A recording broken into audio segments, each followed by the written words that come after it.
दोस्तों नमस्ते। आज हम एक ऐसी कहानी में उतरने जा रहे हैं जो आने वाले समय में दुनिया का नक्शा बदल सकती है।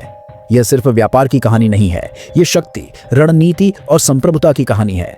दुनिया के हर बड़े अखबार में, हर आर्थिक मंच पर, हर रणनीतिक थिंक टैंक की रिपोर्ट में आज सिर्फ एक सवाल गूंज रहा है, क्या भारत और अमेरिका के बीच शुरू हुआ यह आर्थिक टकराव भविष्य की सबसे बड़ी वैश्विक जंग की शुरुआत है? इस वीडियो को ध्यान से अंत तक देखिएगा, क्योंकि इसमें हम उन सच्चाइयों को खोलने जा रहे हैं जिन्हें समझना बेहद जरूरी है और जिन्हें अब तक सिर्फ विश्लेषकों और नीति निर्माताओं की बंद कमरों की चर्चाओं में ही सुना गया। लेकिन उससे पहले आप हमारे इस चैनल को सब्सक्राइब करके हमारे साथ जरूर जुड़े, इससे हमें बहुत मदद मिलती है। तो आइए शुरू करते हैं। कल्पना कीजिए, दुनिया की दो सबसे बड़ी लोकतांत्रिक अर्थव्यवस्थाओं के बीच अचानक संबंध बदलने लगे। अमेरिका से भारत को होने वाला निर्यात तेजी से गिरने लगे, मैन्युफैक्चरिंग फैक्ट्रीज की मशीनें धीमी पड़ने लगे, अंतर्राष्ट्रीय बाजार चिंता में डूब जाए और दुनिया यह समझने को मजबूर हो जाए कि 21वीं सदी की शक्ति नीति अब पहले जैसी नहीं रही। 2025 के शुरुआती महीनों में अमेरिकी सरकार ने एक बड़ा फैसला लिया। भारत से आयात होने वाली बहुत सी चीजों पर भारी टैरिफ लगा दिए गए। पहले यह 25% था, फिर धीरे धीरे इसे बढ़ाकर 50% तक कर दिया गया।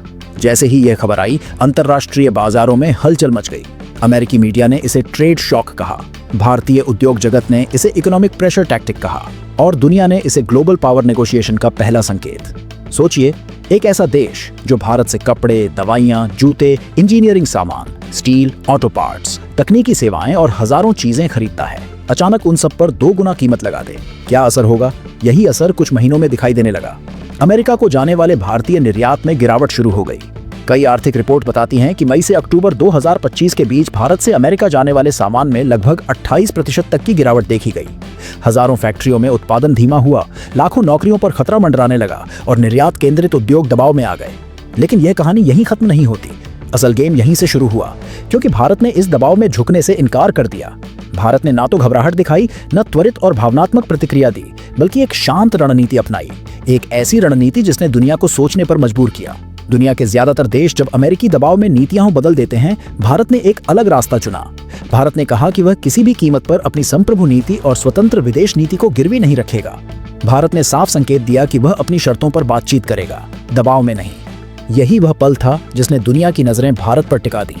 लोग पूछने लगे, भारत इतना आत्मविश्वास कैसे दिखा पाया? क्योंकि वे शायद अभी भी उस भारत की तस्वीर लेकर बैठे थे जो 1991 में आर्थिक संकट से गुजरा था, जब देश के पास सिर्फ एक हफ्ते के लिए विदेशी मुद्रा बची थी।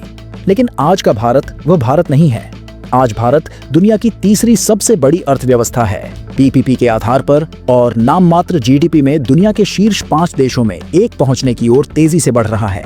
आज भारत दुनिया को कर्ज देने वाला राष्ट्र बन चुका है, न कि कर्ज मांगने वाला।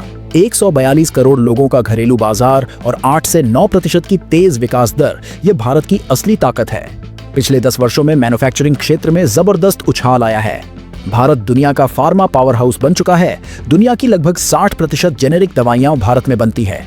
दूध उत्पादन में नंबर 1, चावल में शीर्ष 3, मसालों में शीर्ष स्थान और सूखे मेवों का सबसे बड़ा खरीदार भी भारत है। और सबसे बड़ी बात, भारत ग्लोबल सप्लाई चेन का सिर्फ ग्राहक नहीं, मालिक बनता जा रहा है। अब आइए समझते हैं कि भारत ने इस आर्थिक दबाव का सामना कैसे किया। जैसे ही टैरिफ बढ़े, भारत ने तुरंत अपनी रणनीति बदली। एक्सपोर्ट डाइवर्सिफिकेशन की नीति अपनाई। मतलब भारत ने अपना व्यापार अमेरिका जैसे एक देश पर निर्भर रहने के बजाय यूरोप, चीन, वियतनाम, अफ्रीका, मध्य पूर्व जैसे देशों में फैलाना शुरू किया। समुद्री खाद्य निर्यात कई नए बाजारों में बढ़ा। इलेक्ट्रॉनिक्स कंपोनेंट कई एशियाई देशों से आने लगे। डिफेंस इक्विपमेंट में भारत ने रूस, फ्रांस, इजराइल और अन्य देशों की ओर रुख किया। ऊर्जा सुरक्षा के लिए भारत ने रूस, सऊदी अरब, इराक और यूएई के साथ दीर्घकालिक समझौते मजबूत कर लिए थे, जिससे तेल ऊर्जा की कीमतें न बढ़ें और न ही सप्लाई बाधित हो। यानी भारत ने दिखा दिया कि वह ग्लोबल शॉक को संभाल सकता है और दुनिया को अब यह समझ आने लगा, भारत सिर्फ एक बाजार नहीं बल्कि एक रणनीतिक शक्ति है। और यहीं से जियोपॉलिटिक्स का नया अध्याय शुरू होता है, क्योंकि यह सिर्फ व्यापार विवाद नहीं, यह शक्ति का संतुलन है। अमेरिका चाहता है कि भारत उसके इकोनॉमिक ऑर्बिट का हिस्सा बना रहे। भारत चाहता है कि वह बहुध्रुवीय विश्व का केंद्र बने, किसी एक ब्लॉक का हिस्सा नहीं। इसीलिए दुनिया के बड़े देश भारत की ओर देखने लगे। रूस ने ऊर्जा और रक्षा साझेदारी को और मजबूत करने की बात कही। फ्रांस और जर्मनी भारतीय बाजार में नई जगह बनाना चाहते हैं। जापान और दक्षिण कोरिया इन्वेस्टमेंट और टेक्नोलॉजी ट्रांसफर को लेकर उत्साहित हैं। और चीन जैसे प्रतिद्वंद्वी देशों ने भी कहा कि किसी देश को दूसरे की संप्रभु नीति में दखल देने का अधिकार नहीं। अब सवाल उठता है, आगे क्या होगा? क्या यह टकराव और बढ़ेगा? क्या यह सिर्फ व्यापार की लड़ाई है या भविष्य की ग्लोबल लीडरशिप की? दोस्तों, यह समय बहुत महत्वपूर्ण है क्योंकि इतिहास गवाह है, संकटों के दौरान ही देश दिशा तय करते हैं। चुनौतियों के समय ही नेतृत्व की असली ताकत साबित होती है। भारत के सामने दो रास्ते हैं, या तो वह दबाव के आगे झुक जाए और पुरानी डिपेंडेंसी बेस्ड नीति पर लौट जाए, या वह अपने आत्मनिर्भर और रणनीतिक रास्ते पर कायम रहे और भविष्य में ग्लोबल इकोनॉमिक ऑर्डर को शेप करे। भारत ने संकेत दे दिया है, वह दूसरा रास्ता चुनेगा और इसी में उसकी शक्ति है। लेकिन यह रास्ता आसान नहीं होगा। नौकरी, उद्योग, निवेश, हर क्षेत्र चुनौतियों से गुजर रहा है। अगर नीतियां सही न रहीं तो मैन्युफैक्चरिंग, निर्यात, रुपए की कीमत, रोजमर्रा की जिंदगी, सब पर असर पड़ सकता है। लेकिन अगर नीतियां मजबूत रहीं तो भारत अपने सबसे सुनहरे दौर की शुरुआत कर सकता है।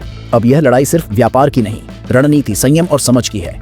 भारत को नाउ या नेवर की स्थिति में समझदारी से बढ़ना है। दोस्तों, हम उसी भारत में जी रहे हैं जिसे कभी कमजोर समझा जाता था। आज वह भारत दुनिया की उम्मीद और शक्ति का नया केंद्र बन रहा है। यह सिर्फ आर्थिक बदलाव नहीं, यह मानसिक बदलाव है। यह वह समय है जब भारत को पीछे मुड़कर नहीं देखना चाहिए।